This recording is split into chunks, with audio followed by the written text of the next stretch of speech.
Ce soir, nous allons décrypter ensemble l'actualité politique, institutionnelle et sociale du Sénégal avec un invité engagé et reconnu pour la pertinence de ses analyses.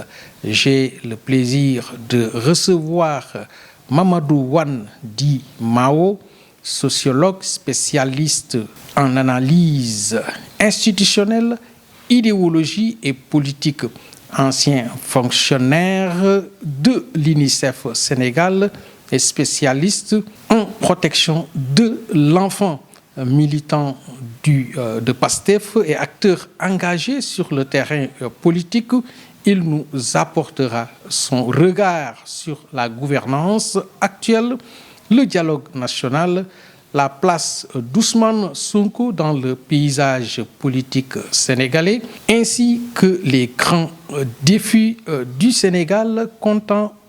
Monsieur Wane, bonjour. Bonjour Abdou Diouf, moi aussi j'ai le plaisir d'être votre invité, de dialoguer avec vous sur des points d'intérêt stratégique. Parce qu'il dit politique, gouvernance, c'est le cœur du système qui domine. Le système politique de gouvernance domine tous les autres systèmes. Je viens de faire une brève présentation. Est-ce que vous pouvez ajouter quelques éléments pour permettre à nos téléspectateurs de mieux vous découvrir? Bon, moi je pense que c'est complet. Hein. Je rajouterai tout simplement que quand même, sur le plan politique, je suis de la génération issue de mai 68. Qui dit mai 68 dit l'événement politique majeur porté par l'avant-garde de la jeunesse, des étudiants, des écoliers, et des jeunes des quartiers populaires. Et vraiment, je suis né politiquement sous les vacarmes des bombes lacrymogènes, les barricades, les prisons. Voilà, ça c'est mon baptême pour rajouter juste que je suis aussi 68 ans. Merci M. Wane. Alors pour ma toute première question, pourquoi avoir choisi la sociologie comme champ d'études et d'engagement? Oui. Bon, au début j'ai fait le droit à l'université de Dakar, ça s'appelait à l'époque Université de Dakar. Qui s'appelle aujourd'hui Université Cheikh Anta Diop. Et je crois que, et là, comme je vous ai dit, mai 68, mon engagement de militant de l'extrême gauche m'a conduit 3 fois en prison. Et à Rebeuss, ce qu'on appelait à l'époque 100 mètres carrés, ensuite au Fort B également. Et là, parce que moi je faisais droit à l'université, quand je suis arrivé à l'université, mais au contact des prisonniers, parce qu'ils nous avaient mis avec les prisonniers de droit commun dans un premier temps, et au contact de ces personnes, j'ai vu des situations qui m'ont beaucoup révolté. Des personnes qui étaient là depuis des années et des années sans être jugées. Et ensuite, j'ai vu toute cette misère. Et je me suis dit, est-ce que c'est seulement par le droit? Est-ce qu'il n'y a pas autre chose? Et bon, quand, à la suite de 3 arrestations, et moi, ma génération a été la première génération de jeunes jugés par le tribunal spécial. À l'époque, on était jugés par un tribunal spécial. Et c'est extraordinaire. Le commissaire du gouvernement, c'est-à-dire le procureur, était membre du parti UPS. Vous voyez aujourd'hui un procureur qui est membre du parti au pouvoir, c'est incroyable.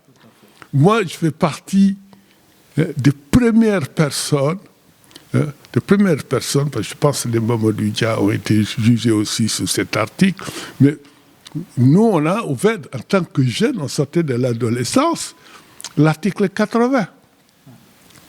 On était tout jeunes et puis voilà, on nous balance actes et manœuvres de nature à compromettre la sécurité de l'État, à jeter le discrédit sur les institutions. Voilà. C'est ça qui m'a révolté. Et je me suis dit, mais nous, qu'est-ce qu'on a fait? On réclamait, parce que c'était l'époque du parti unique. C'était l'époque du parti unique. Après la liquidation de Mamadou Dia, son arrestation, sa déportation à Kédougou, dans une prison là-bas, avec le Valdiodio Ndiaye, Ibrahim Sarr, Joseph Mbaye, etc. Bon, j'ai oublié. Je pense qu'ils étaient 4 ou 5, etc. Joseph Mbaye, après, a été libéré. Ensuite, on a arrêté les Diallo Diop. C'était le groupe, il disait, c'est le groupe des incendiaires qu'on avait arrêté au moment où Pompidou venait, etc. Le groupe, voilà, ils ont été aussi condamnés lourdement. Ils ont rejoint les Mamadou Dia à Kédougou. Donc, pour revenir, après avoir vécu ça, ensuite, je suis retourné, une fois que j'étais libéré, je suis retourné à l'université, je continuais le droit. Après, ils nous ont renvoyés parce qu'il y avait la grève de 71. On a remis ça, 68, 69, 71. Bon, après, j'étais obligé de m'exiler pratiquement. Je suis parti en France. Et une fois en France, j'ai dit, non, écoute, je vais étudier la sociologie. Parce que c'est-à-dire les conditions dures que j'ai vues là-bas et qui justifiaient mon engagement. Mais derrière les barreaux, cette dimension, parce que l'échantillon, c'était le lumpen prolétariat, des gens qui étaient condamnés parce qu'ils ont, entre guillemets, volé, alors que les grands voleurs étaient dans le système de gouvernance étatique. Et voilà, ils détournaient de l'argent. Et j'ai vu des gens qui ont détourné de l'argent, mais qui, dans les prisons, et on les appelait la bourgeoisie pénale, ils occupaient les meilleures places, les meilleures chambres, ils avaient même des boys, etc. Alors que ce qu'il y avait juste, oui, comme nous et d'autres qui, au nom de la survie, avaient fait des petits vols et qui sont là des années et des années. Bref, pour revenir à la question, j'ai dit je vais changer de discipline, étudier, être un médecin social. Étudier la société dans ses composantes sociales, dans son fonctionnalisme, voir comment est constituée la nation, comment est constitué l'État, qu'est-ce qui justifie l'État, l'origine de l'État. Et déjà, j'avais commencé à lire Marx, à lire Karl Marx, Engels, Lénine. J'avais lu l'origine de la famille et de l'État. C'était une découverte pour moi qui m'a amené à aller voir les institutions, étudier, c'est-à-dire l'analyse institutionnelle. Oui, d'ailleurs, pour l'analyse institutionnelle, en quoi l'analyse institutionnelle permet-elle de mieux comprendre le Sénégal actuel? L'analyse institutionnelle, en règle générale, c'est une école en sociologie qui a fait fureur, qui a fait furax au lendemain de mai 68 à l'université de Vincennes, où on étudiait pas ce qui était apparent dans ce qui constituait les institutions, que ce soit les institutions sociales, les institutions politiques, etc., etc. Ce qui est apparent n'est plus du savoir. C'est du savoir, mais du savoir qui est là, commun, tout le monde. Mais donc, il fallait chercher ce qui était caché. Et ce qui est important comme méthode, ça te permet de mettre en clinique les institutions. Là, tu interroges la sécurité sociale, comment ça fonctionne, etc. Vous interrogez l'emploi, les hiérarchies, les rapports des travailleurs, l'organisation interne, la hiérarchie, le mode de fonctionnement, le salariat, comment ça fonctionne, etc. Mais ensuite, maintenant, vous devez faire ressortir les inégalités. Et beaucoup d'institutions fonctionnent sur la base des inégalités. Les travailleurs donnent leur force de travail.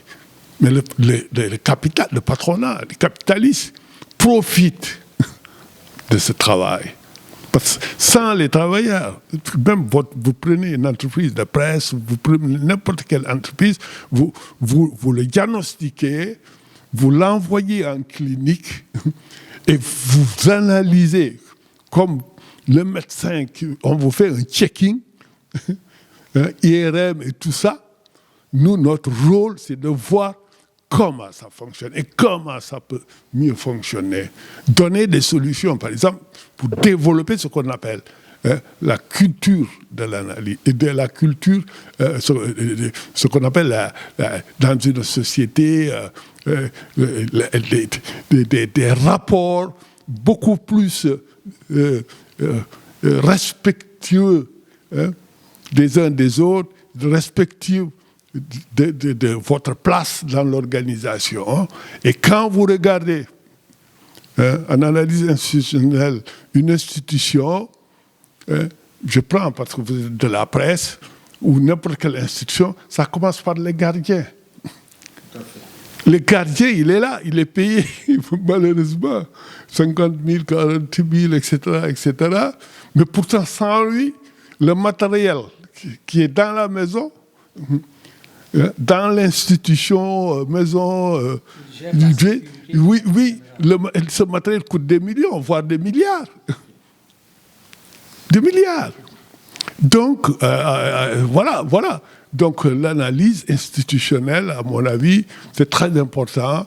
Et toutes les sociétés, toutes les institutions doivent, à un moment donné, se soumettre au niveau... ce qu'on appelle le checking social. Le checking social. Monsieur Wan, vous avez travaillé à l'UNICEF Sénégal, n'est-ce pas? Que retenez-vous principalement de cette expérience? C'est une expérience fantastique. Fantastique. J'ai travaillé en tant que sociologue, j'ai été recruté à l'UNICEF au bureau de Dakar. Et je suis devenu, dans les années 80, au début des années 90, le spécialiste de la protection de l'enfant pour adresser les questions, les questions d'exclusion sociale. Là aussi, dans l'analyse institutionnelle et sociologique, c'est très important. Comment des groupes sont exclus. On voit des enfants dans la rue, en train de manger. Et ça dérive d'un système traditionnel, légitimé religieusement quelque part.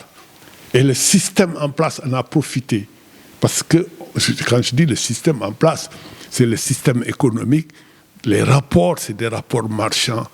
Dans le système économique du Sénégal qui a prévalu, c'est un système de domination du capitalisme à l'échelle internationale. Nous avons été des colonies, une colonie de la France pendant 3 siècles. Donc on est des rapports de dominants-dominés. Et là, vous allez voir l'exclusion, une masse critique d'enfants dans les rues, en train de manger et demander de l'argent, à qui on demande de rapporter de l'argent.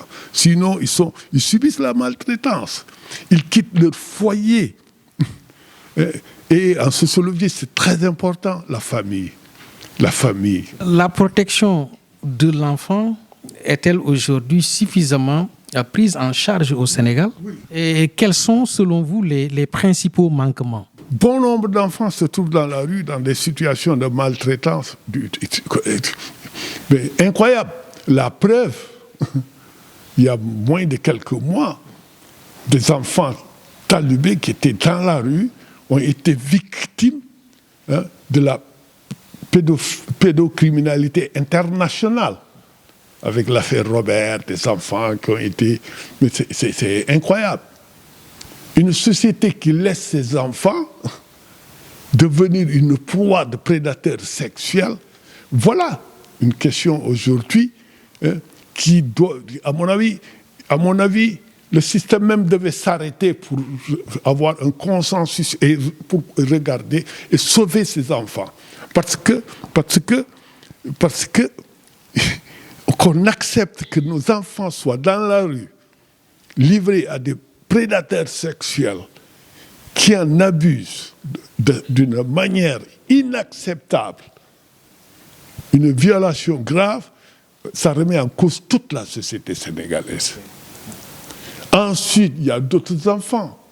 La protection de l'enfant, c'est aussi tous ces enfants qui n'ont pas été inscrits à l'état civil. Donc, qui sont des citoyens de seconde zone et qui ont des difficultés.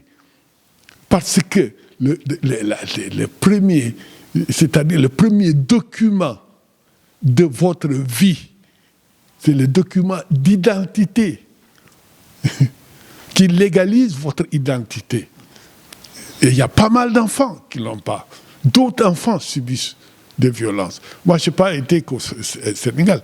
Effectivement, c'est là où j'ai été, c'était ma base. Mais j'ai fait le Mali, dans la zone du Nord, avec les enfants, victimes des enfants soldats, victimes de situations très dures, dans le Nord, Kidal, surtout quand il y a eu l'occupation des djihadistes, les terreaux, comme on appelle aujourd'hui, vraiment à Gao, Tombouctou, vers aussi, comment dirais-je, la zone là, bref, au Mali.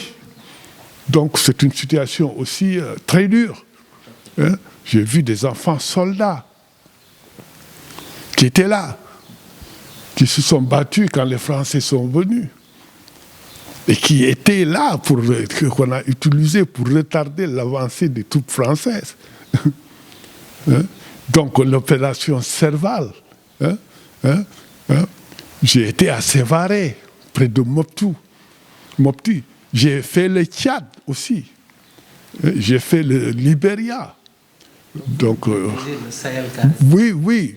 Et tout ça, partout, c'était des enfants en situation de guerre, des enfants séparés de leur famille, des enfants non accompagnés.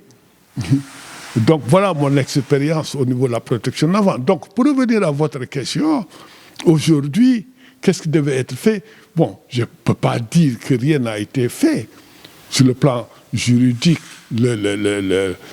l'environnement de protection juridique a beaucoup évolué au Sénégal. Vraiment. Avec de nouvelles lois qui ont été votées contre la traite des enfants. Donc, à mon avis, c'est très important. D'autres initiatives aussi de réponse, de prise en charge des enfants, d'appui aux ONG qui accueillent les enfants, etc., etc. Mais le phénomène est toujours là. Toujours là. Et voilà. Et moi, je trouve que la volonté politique est affichée. Mais il n'y a pas tellement de changement. Or, les enfants doivent être au cœur de la République. Les enfants doivent être au cœur de la République, nous dit doyen Mamadou Wane, dit Mao. Alors, M. Wane, pour gagner du temps, parce qu'il nous reste beaucoup de points à débattre, on va entrer directement sur le deuxième point, engagement politique et PASTEF. Alors, comment êtes-vous entré en politique, M. Wane?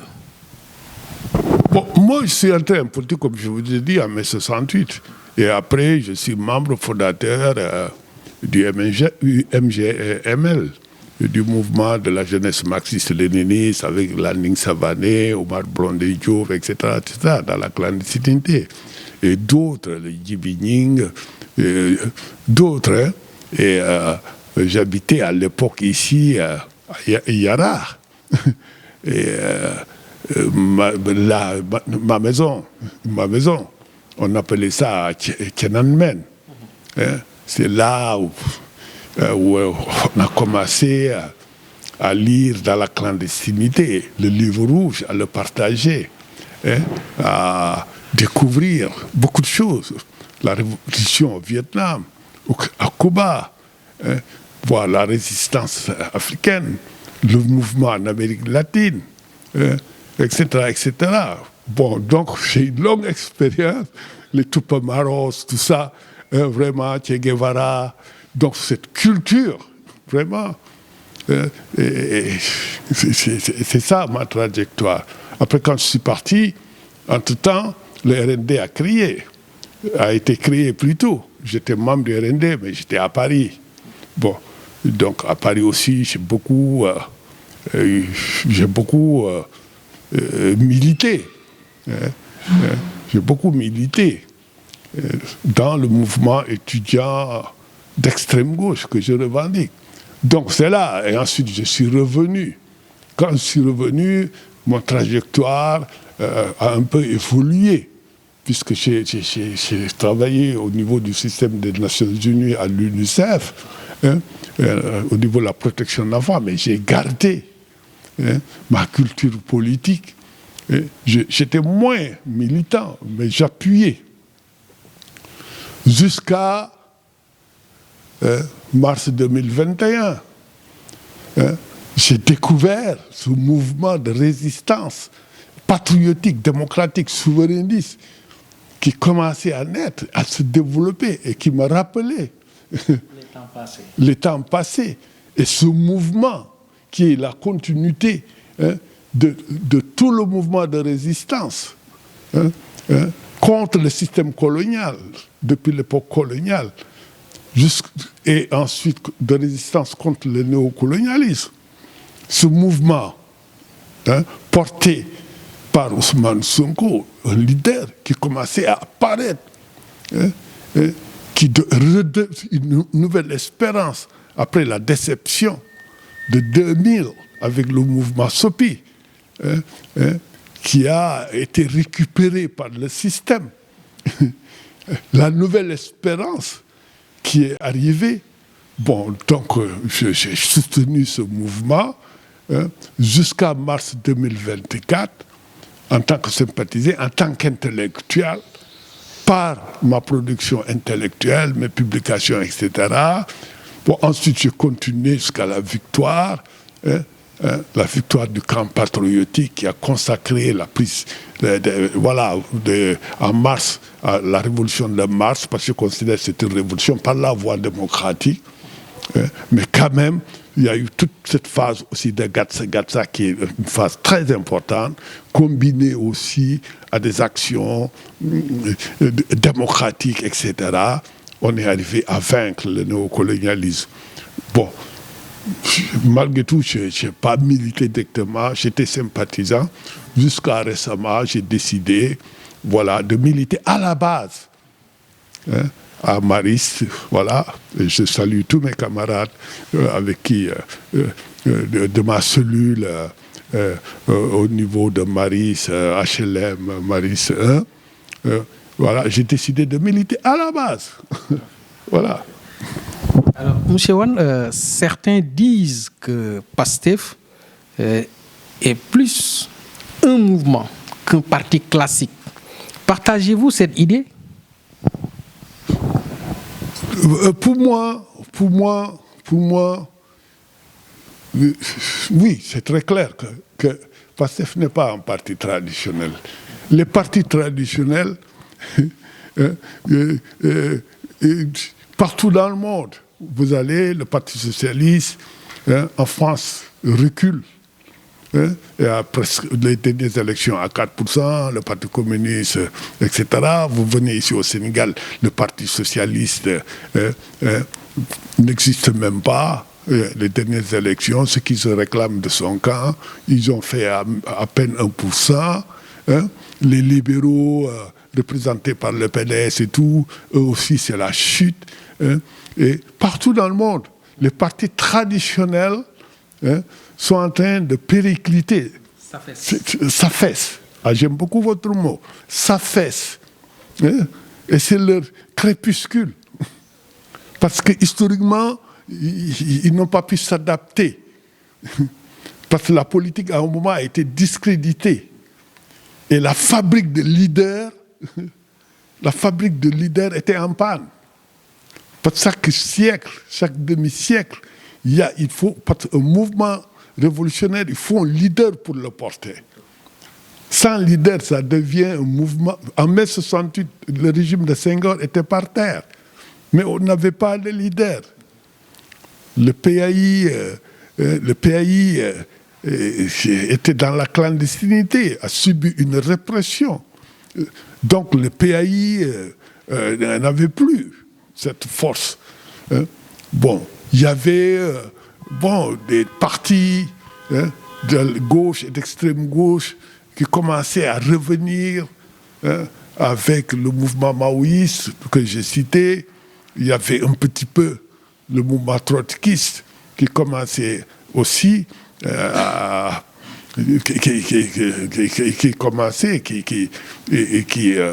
se manifester. Il y avait la LD, le PIT et tout, mais ça ne faisait pas une force politique capable de renverser. Hein? Ils ont fait une alliance avec Abdoulaye Wade, le PDS, etc., pour créer l'alliance SOPI, le FAL et tout ça. Bon, il y a eu le printemps avec Abdoulaye Wade, mais tout de suite périclité. Donc aujourd'hui, partout dans le monde, c'est les partis, entre parenthèses, les partis qui émergent, c'est les partis malheureusement d'extrême droite qu'on voit gagner les élections un peu partout en Europe, aux États-Unis, et maintenant aussi d'autres partis de gauche, mais qui ne sont pas dans le modèle classique d'organisation rigide, comité central, machin, centralisme démocratique, etc., mais qui a beaucoup plus de souplesse et qui donne la place à la base, qui n'est pas seulement un mouvement capté par ce que j'appelle les classes moyennes, l'intelligentsia et tout, mais c'est un mouvement où le militant de base est aussi un acteur principal. Donc pour moi, il faut quelqu'un pour le porter. Et c'est là que Ousmane Sonko est arrivé, qui porte. Et ce message-là, à mon avis, ça arrive, c'est une sorte de messie qui arrive. Ça arrive à son heure. Oui, qui arrive à son heure. Qui arrive peut-être, bon, pour moi, tous les quarts de siècle, et à une période donnée, de maturation du mouvement démocratique révolutionnaire. Et il le porte. Et il le porte. Il l'a assumé. Il a assumé les répressions. Il l'a porté dans son corps et tout. Et moi, je dis, c'est un martyr vivant. Et sa voix porte. Parce que sa voix est accrochée sur le panafricanisme. Et dès qu'il parle de panafricanisme, ça vous rappelle Kwame Nkrumah. Il fait venir Lumumba dans l'imaginaire. Thomas Sankara. Cheikh Anta Diop. Mamadou Dia, dans sa version de gauche, souverainiste, patriotique quelque part, qui a résisté au néocolonialisme représenté par Senghor. Pour moi, c'est un parti nouveau. C'est un parti non bureaucratique. C'est un parti qui permet l'adhésion de tout le monde. Et là, quand on dit mouvement, c'est-à-dire, ça touche toutes les couches sociales, les catégories. certaines classes sociales, les jeunes qui portent le mouvement, qui portent le combat. Il y a les Magu Pastef, le troisième âge, qui va voter massivement. Parce qu'on regarde aujourd'hui le fichier électoral. Ils ont tout fait, l'ancien système avec Macky Sall et tout, pour que les jeunes ne puissent pas voter. Beaucoup de jeunes n'ont pas voté. Dans les lycées, ils ont atténué la présence des jeunes sur les listes électorales en croyant que le troisième âge allait voter pour eux. Et ça a été la surprise. Parce que pour passer à 54% dès le premier tour, c'est historique. C'est jamais vu. Les gens n'insistent pas beaucoup. Le candidat de PASTEF, qui a été désigné par Ousmane Sonko, qui est le candidat de substitution, parce qu'on l'a empêché illégalement et illégitimement d'être candidat. C'est lui que le peuple sénégalais voulait comme candidat. Parce que c'est lui qui est capable, il a porté le projet dans son corps et dans sa tête. Qu'aucun leader aujourd'hui, qu'aucun membre, leader par exemple de l'opposition n'a porté dans son corps et dans sa tête. Donc pour moi, c'est ça. C'est pourquoi on parle de projet. C'est vrai, c'est un leader charismatique, un messie quelque part. Mais en même temps, le projet, la plupart peuvent le porter. Parce qu'il est très clair, c'est la rupture avec l'ordre ancien. C'est la rupture avec la gouvernance, qui est une gouvernance de dilapidation des fonds publics, de négation de l'état de droit. C'est une gouvernance qui ne travaille pas sur la justice sociale, ni l'équité. C'était une gouvernance au service d'une classe politique qui était là et qui le redistribuait à travers tout un réseau. Tout un réseau. Dans les médias, dans les milieux religieux, dans les milieux traditionnels qui ont profité. Voilà. Donc pour moi, pour revenir à votre question, c'est un parti nouveau et à la fois un mouvement social inclusif qui a à mon avis, cette originalité. Même quand les leaders politiques, la tête politique de PASTEF a été décapitée et que ces leaders ont été emprisonnés comme des otages politiques, la lutte a continué. Voilà ce que signifie PASTEF. Alors, quel rôle jouez-vous concrètement au niveau des Maristes et de Hann Bel-Air? Au niveau des Maristes, moi je joue un rôle en tant que militant de base de ma cellule. Oui. Je suis responsable de la massification avec mon expérience. Bon, on travaille également pour faire connaître aujourd'hui le parti, pour faire connaître le projet en tant que tel. Travailler sur un objectif qui est un objectif très clair, la massification pour nous dire en 2027 lors des élections locales et en 2029 pour amener Ousmane Sonko à la tête de l'État du Sénégal.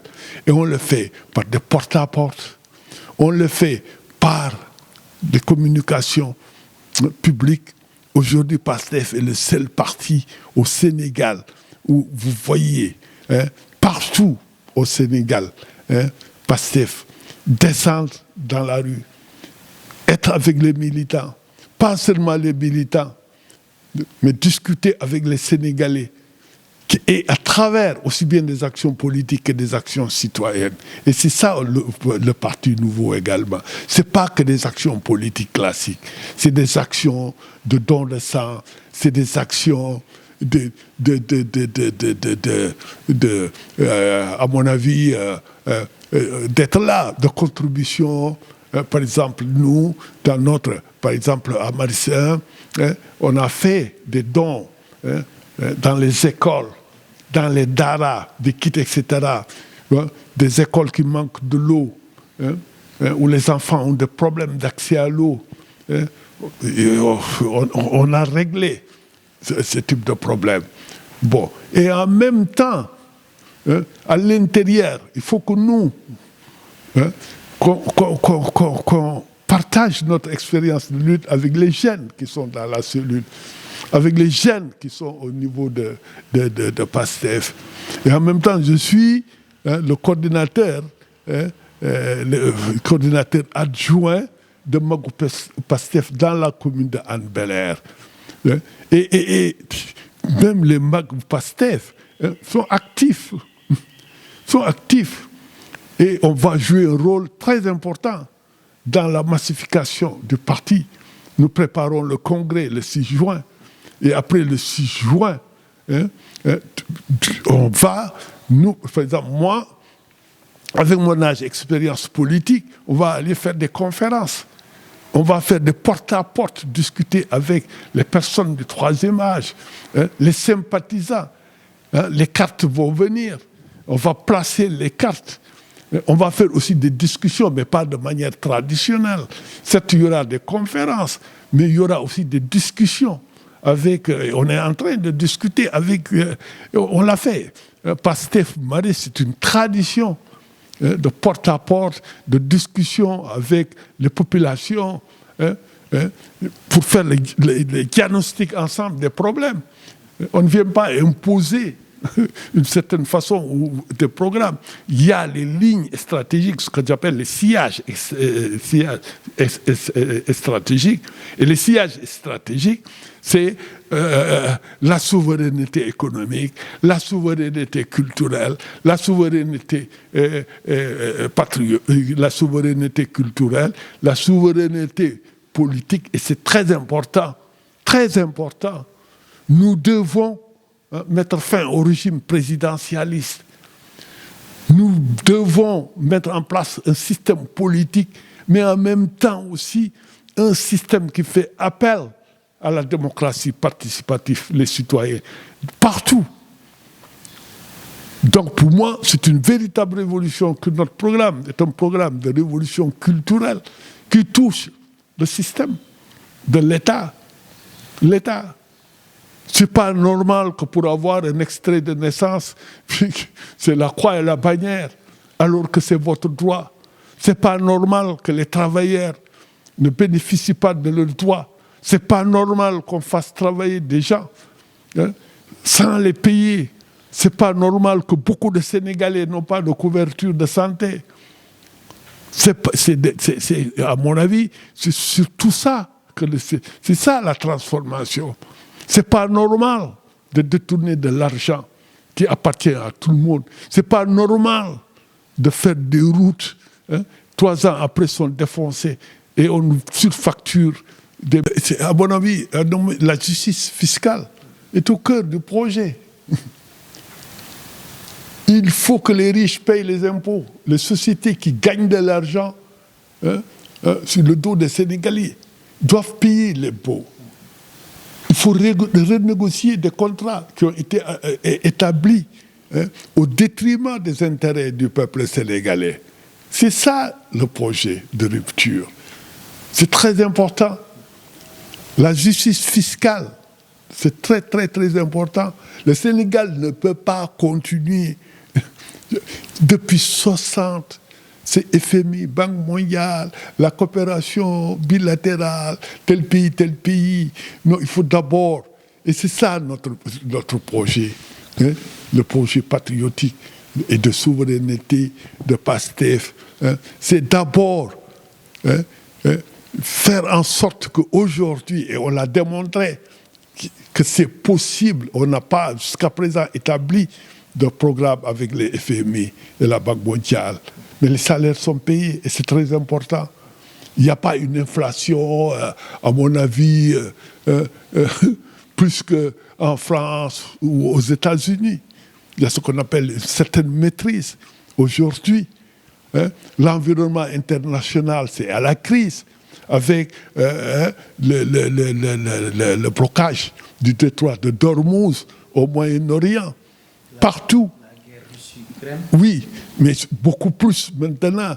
La guerre Iran, États-Unis, etc. Et déjà, beaucoup de pays, l'inflation repart. En Europe, en France, le prix du carburant a augmenté. Nous, jusqu'à présent, on maîtrise encore. Et j'espère que ça va continuer. Il n'y a pas d'augmentation du prix du carburant. Il n'y a pas d'augmentation du prix de l'électricité. Il n'y a pas d'augmentation des denrées alimentaires de manière, à mon avis, qui touche une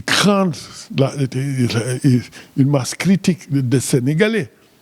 Bon, je n'ai pas dit qu'il n'y a pas d'inflation, mais je dis qu'aujourd'hui, il y a une maîtrise. Et c'est ça qu'on appelle la capacité de gouvernance. C'est ça qu'on appelle le leadership de gouvernance.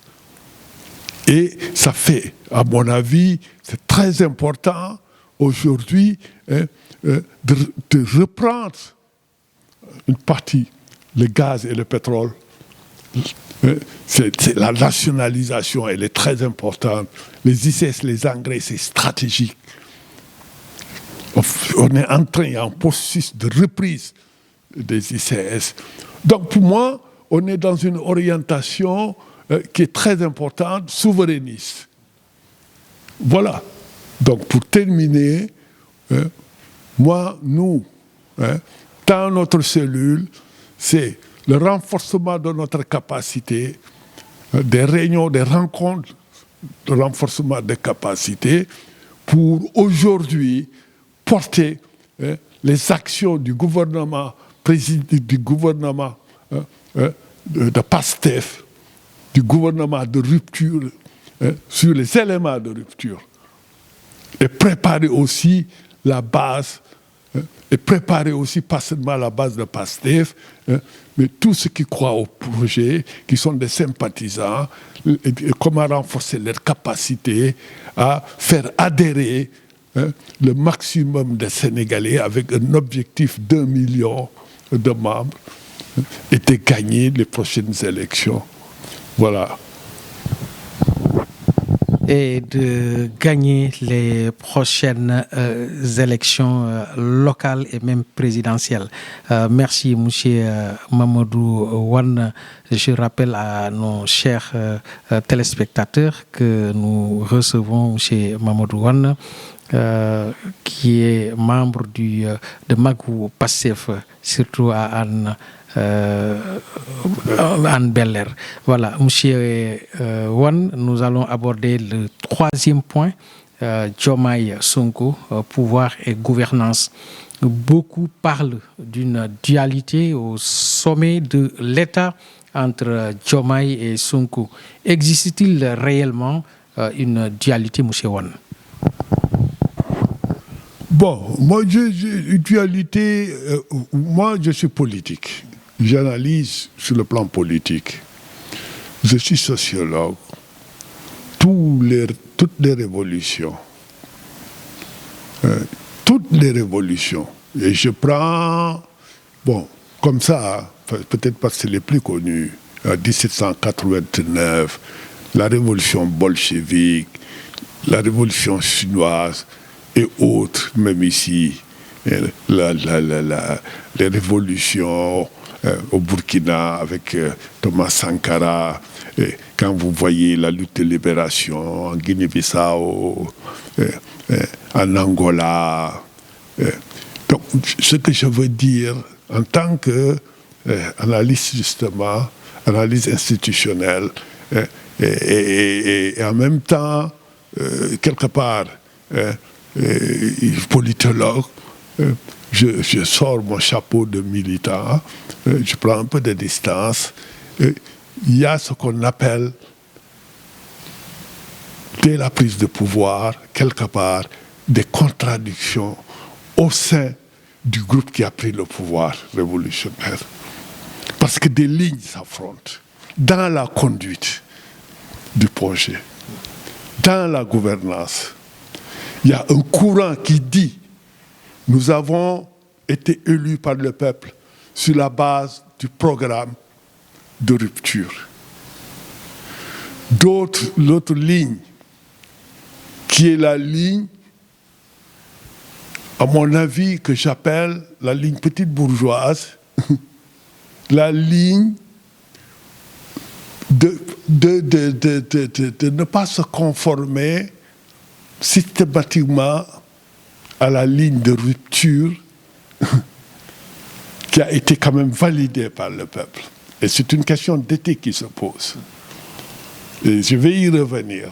Les politiciens traditionnels utilisent certains programmes.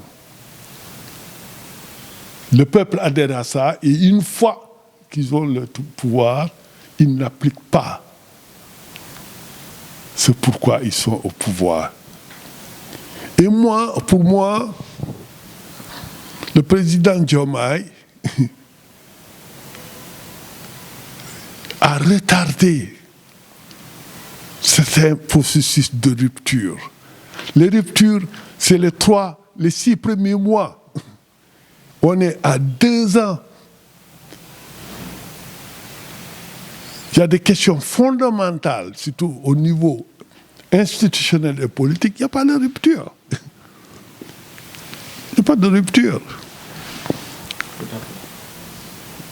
Ce qui était dans le système et qui peut-être aussi font partie de ceux qui sont responsables des militants, pas de PASTEF, des combattants de la liberté, ceux qui sont tombés, qui ont refusé le coup de force du régime de Macky Sall et qui ont donné leur vie. Et c'est pourquoi vous êtes ici au pouvoir. Aujourd'hui, ceux qui sont tombés, les combattants de la liberté, il n'y a pas une seule stèle dédiée à ces combattants de la liberté. Il n'y en a pas. Il n'y a pas une justice pour les martyrs. Et tout de suite, on nous parle de réconciliation. Mais avant la réconciliation, il faut une justice. Pourquoi on a tiré sur eux? Qui a tiré sur eux? Qui a donné l'ordre de tirer sur des combattants de la liberté? Qui étaient contre l'emprisonnement de Ousmane Sonko? Qui étaient contre le complot du siècle contre Ousmane Sonko? Qui étaient pour l'état de droit? On a tiré sur eux. Et on a vu ce qu'on appelle, j'ai oublié comment on les appelle, on les a vus. Et comment on les appelle encore? Les nervis. 2000 qui ont été emprisonnés pour la première fois dans l'histoire, dont des femmes. Et en plus des journalistes femmes. Il y avait au camp pénal des journalistes. Certains de vos confrères, au concert. Tout à fait. Concert. Concert qui ont été emprisonnés. Alors, donc pour revenir à ça, pour moi, je considère qu'il y a des contradictions sur la façon de mener. Diomaye, il est dans des réformettes. Ousmane Sonko, il est le garant du projet, dans sa version originelle et pure. C'est pourquoi les Sénégalais sont morts. C'est pourquoi 2000 Sénégalais ont été emprisonnés. C'est pourquoi des Sénégalais ont voté dès le premier tour avec 15 ou 14 candidats, du jamais vu, passer au premier tour. Donc c'est ça, ce n'est pas une question de dualité et tout. Alors, lui, je le dis, moi, je n'ai pas de langue de bois, il s'abrite sur, à mon avis, à mon avis, ce que je considère comme encore les délices du pouvoir hyper présidentialiste. Mais d'ailleurs, on le chante. On le dit, il y aurait décret. Ça ne veut rien dire. Il y aurait signature. Et quand je vois des militants, comme, je ne veux pas citer de nom, qui ont eu des positions à haut niveau, qui étaient dans notre combat, qui étaient dans notre combat quand on était à l'université, qui étaient dans le combat de masse, dans le combat démocratique. Aujourd'hui, être là pour lui dire, il y aurait décret. Ça ne veut rien dire, parce que c'est le peuple qui a le décret. Le peuple, quand il va décider, ton décret va partir. Signature. Où est la signature de Macky Sall? Où est la signature d'Abdoulaye Wade? Abdou Diouf. Ils avaient des signatures, mais ils sont partis. Ils ont tous été emportés par le peuple. Par le peuple, qui est le souverain. Vous comprenez? Tout à fait. Abdou Diouf, on l'a chanté, gardien de la Constitution. Il y a quelqu'un qui l'a chanté. Je ne veux pas citer des noms comme ça. Mais les Sénégalais se rappellent. Gardien de la Constitution. Macky Sall, on lui disait, Gueumel d'or. On ne peut pas dire ça, alors que l'histoire, nous sommes contemporains. On était là quand le peuple a résisté. Les événements de mars, les événements qui sont partis de 2021 à 2024. Mais l'autre aussi avait des signatures. Il avait des décrets. Voilà. Alors, comment analysez-vous le style de gouvernance du président Bassirou Diomaye Faye? Bon, vous savez, moi, quand même, je reste révolutionnaire. Et moi, dans la rupture, même le protocole, il faut rompre. Il faut rompre avec le protocole hérité du néocolonialisme. Il faut revenir au protocole. Nous sommes des Africains. Mais cette rigidité, ce truc qui à la limite, tu vois, qui renvoie à des signes maçonniques. La République, voilà. Tu vois, le culte de la République. Quelle République? La République héritée de la colonisation. Ce n'est pas la République de chez moi, de Thierno Souleymane Baal, avec la révolution des Torodo, qui était une république théocratique. Il y a eu la République Lébou. Mais on ne tire rien. Peut-être il y a d'autres qui ont des expériences très... La République Lébou, hein, moi, dans ma recherche, j'ai vu comment le processus de prise de décision, tout le monde dans la communauté discutait à travers les pencs qui étaient des assemblées populaires. Mais nous, on suit le protocole hérité de la colonisation. Tu ne dois pas faire ça, tu ne dois pas. Quand tu sors, on arrête les gens. Il faut arrêter ça. C'est-à-dire qu'il faut que le président de la République devienne quelqu'un de très simple, à mon avis. Il doit s'entourer de mesures de sécurité. Je suis absolument d'accord. Je suis absolument d'accord. Mais moi, je m'attendais à... Franchement... Mais en Uruguay, il y a eu le président uruguayen qui était un ancien membre, qui était dans le maquis, qui est devenu président de la République. Il a gardé sa maison.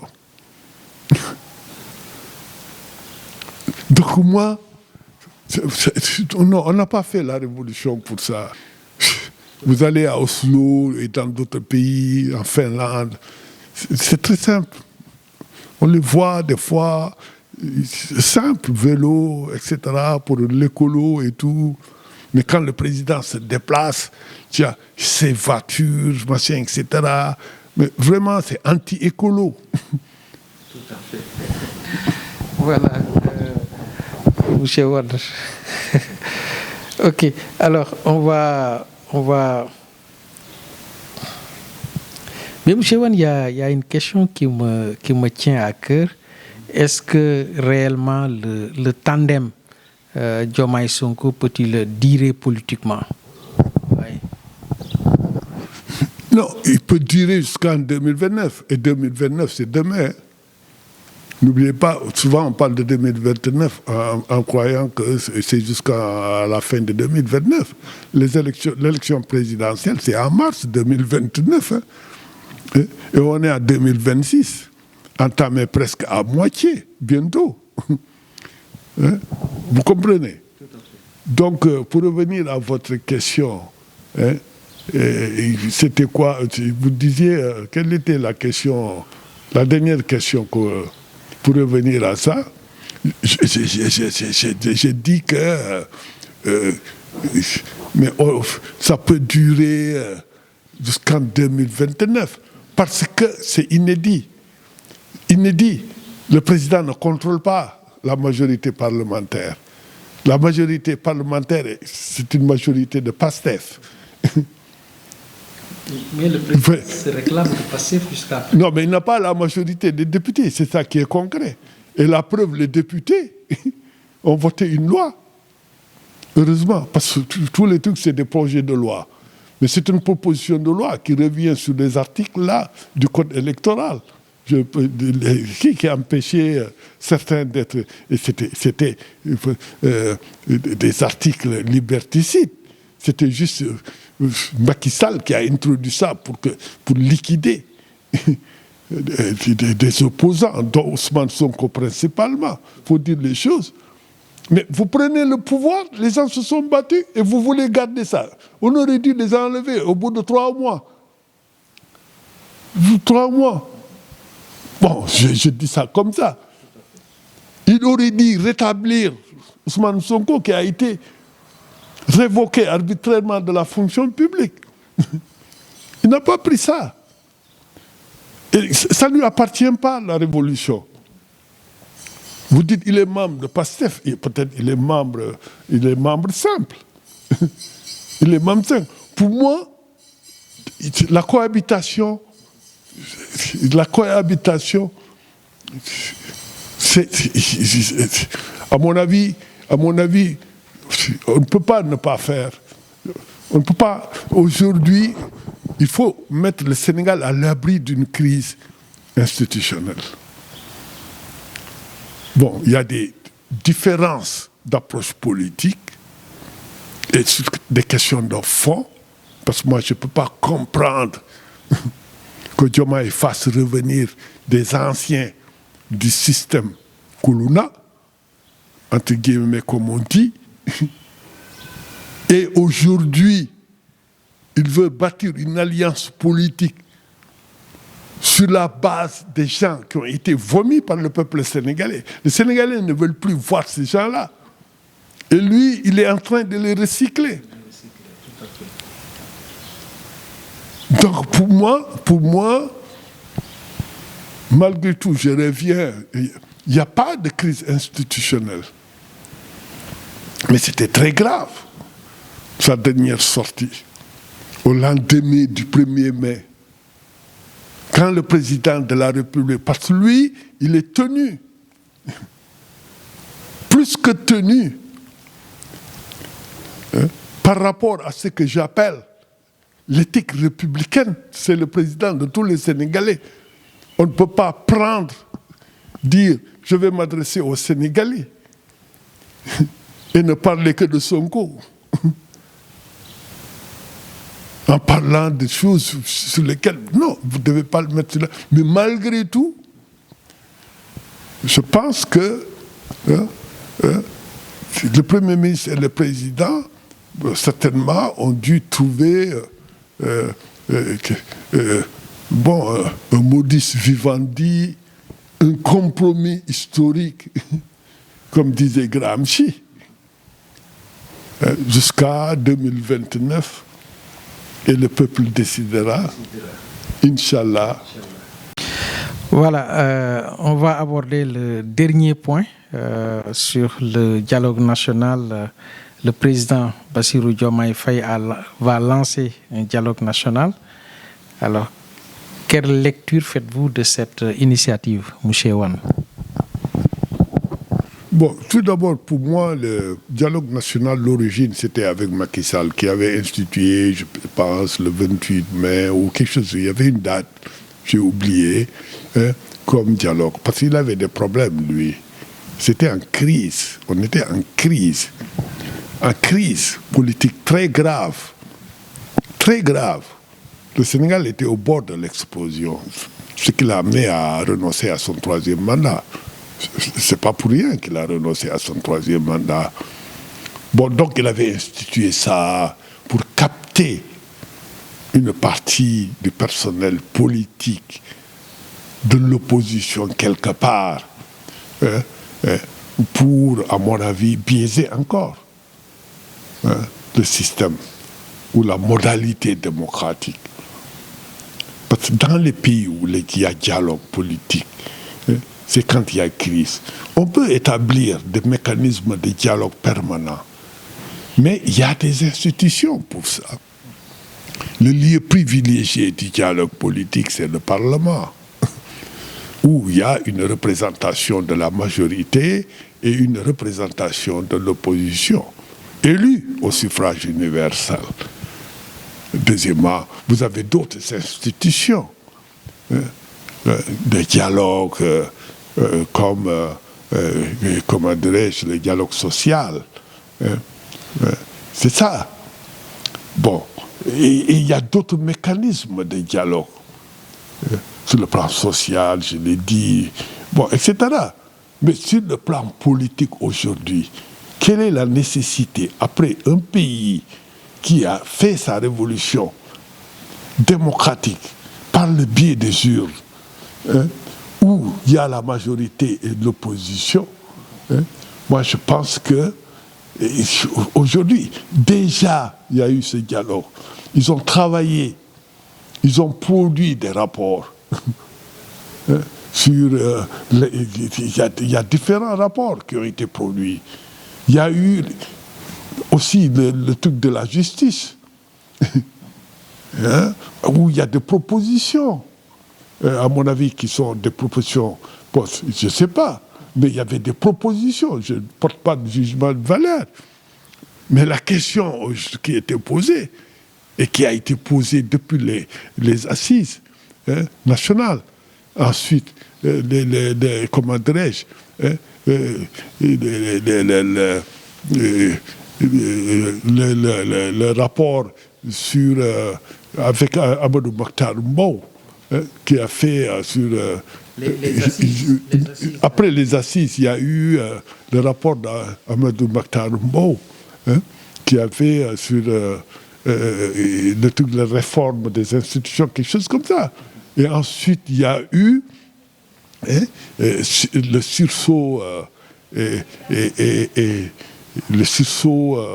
le sursaut citoyen, dont je fais partie, avec les Mamadou Ndoye, les Renelec et tout ça, et avec d'autres organisations de la société civile. On travaillait sur le pacte de bonne gouvernance, qui a été signé avant l'élection présidentielle par Diomaye, le candidat Diomaye, entre autres. Entre autres. Beaucoup d'ailleurs avaient. Cheikh Tidiane Dièye, Mimi Touré, etc., etc., ont adhéré à la charte de bonne gouvernance, à mon avis. Donc, on a tous ces instruments. Et lui, il a adhéré. Bon, donc, moi, je ne vois pas la nécessité encore. Et il dit qu'il a des produits. Et les produits, ce sont les sous-projets issus des rapports des différentes instances au niveau du premier dialogue. Donc maintenant, encore, on va leur soumettre. Je ne peux pas comprendre. Il faut le soumettre à l'Assemblée. Tout à fait. Sinon, c'est perte de temps. Vous allez recevoir un à un, jusqu'à quand? Ou bien par groupe, je ne sais pas, le format. qu'il propose. C'est-à-dire, ça retarde. Donc moi, pour vous dire la vérité, je ne crois pas. Ce n'est pas un pays en guerre sociale, ni un pays en guerre civile. Nous avons accompli une des révolutions les plus merveilleuses de l'histoire de ce pays. Et en Afrique, tout le monde nous regarde, le modèle. Bon, on a présenté, le PASTEF a présenté un projet qui a été approuvé par le peuple sénégalais lors de l'élection présidentielle, confirmé lors de l'élection législative avec une forte majorité pour le PASTEF. On veut quoi? Moi, Trump, je déteste. Je ne suis pas du tout... on est vraiment à deux pôles très différents sur le plan idéologique et tout. Mais lui, dès qu'on l'a élu, il a signé 100 décrets en quelques jours. Mais là, nous, on traîne. C'est des processus longs, bureaucratiques. Hein, et tu ouvres la porte à des gens qui ont gouverné ce pays et qui l'ont abîmé. Et tu leur permets de revenir. Non, moi je suis absolument contre. Je suis pour que la majorité qui avait gagné sur la base d'une offre politique très claire, qui est l'offre politique de PASTEF, de rupture, soit appliquée de A à Z, sans être douillé, tu vois, par je ne sais pas, des dialogues, société civile, machin, etc. Mais la légitimité conférée lors de l'élection législative à PASTEF avec avec 130 députés, ça suffit. Maintenant, l'opposition s'oppose jusqu'aux prochaines élections. Si le peuple sénégalais les remet, on accepte. Nous, on va retourner dans l'opposition. Mais il faut arrêter. Les dialogues, c'est de longs processus qui nous retardent, hein, qui retardent les gens. Ça nous retarde. Voilà ce que je voulais dire. Merci à M. Wane. Le temps qui nous est donné est presque épuisé. Alors, votre dernier. Allez. Ouais, allez. Donc, j'ai oublié de dire. Si Diomaye croit à ces... moi, je ne crois pas à des sociétés qu'on appelle de consensus, machin, etc. On peut avoir des consensus sur 2 ou 3 questions cherchées. Mais moi, je crois aux sociétés démocratiques où on vote, celui qui gagne gouverne, celui qui perd s'oppose. Voilà. Mais moi, il devait nous dire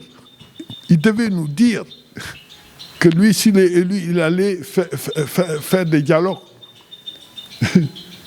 Et toute l'idéologie, c'est très dangereux pour moi. L'idéologie, cohésion nationale, cohésion... Non, la cohésion, sur le plan sociologique, elle ne se décrète pas.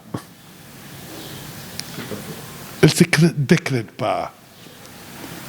La cohésion,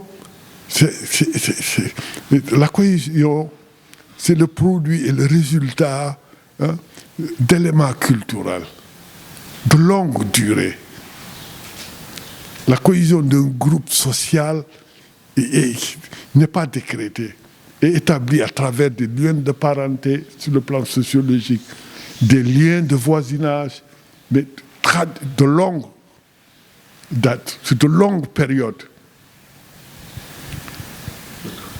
de solidarité entre certains groupes, etc. C'est pourquoi nous, dans notre culture, vous avez Sérère, tout couleur, des cousinages à plaisanterie, Diola, etc. C'est assis sur une longue tradition. Voilà. Mais on ne cherche pas une cohésion, on ne fabrique pas la cohésion. C'est factice.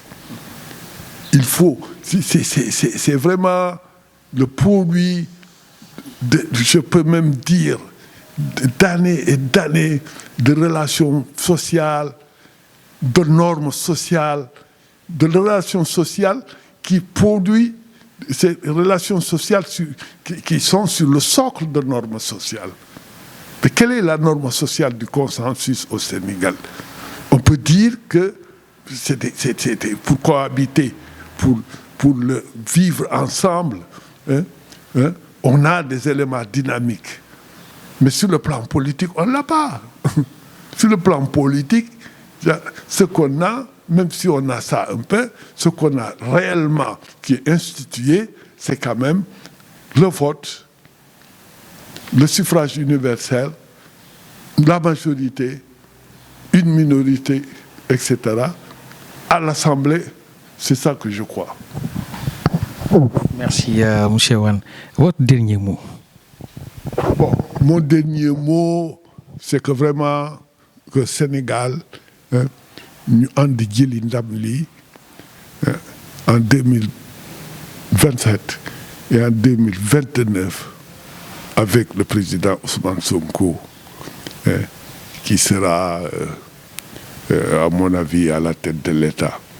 Donc mon dernier mot, c'est vraiment, je lance un appel à tous les jeunes de continuer à cultiver le don de soi, à rompre avec la politique traditionnelle. Pastef a innové quelque chose qui est extraordinaire. Nous, quand on se mobilise, on se cotise nous-mêmes. On ne compte pas sur le parti, ceux qui sont au pouvoir. C'est ça, moi, que j'aimais dans ma cellule. Dès que, si on fait une proposition, on se donne les moyens de réaliser cette proposition. Mais on n'attend pas le clientélisme. Vraiment, et c'est pourquoi je dis patriote un jour, patriote pour toujours. Nous arrivons au terme de cette édition de Regard croisé. Merci à notre invité, Mamadou Wane dit Mao, pour sa disponibilité, ses analyses et son éclairage sur les grands enjeux politiques, institutionnels et sociaux du Sénégal. Merci également à vous, chers téléspectateurs, de nous avoir suivis et d'avoir partagé ce moment de réflexion et de débat. Continuez à nous suivre sur nos différentes plateformes pour ne rien manquer de nos prochaines émissions. Rendez-vous très bientôt pour un nouveau numéro de Regard croisé avec Abdou Diouf. Merci également d'être accompagné par mon ami journaliste et technicien Ibrahim Faye. Bonne soirée à toutes et à tous.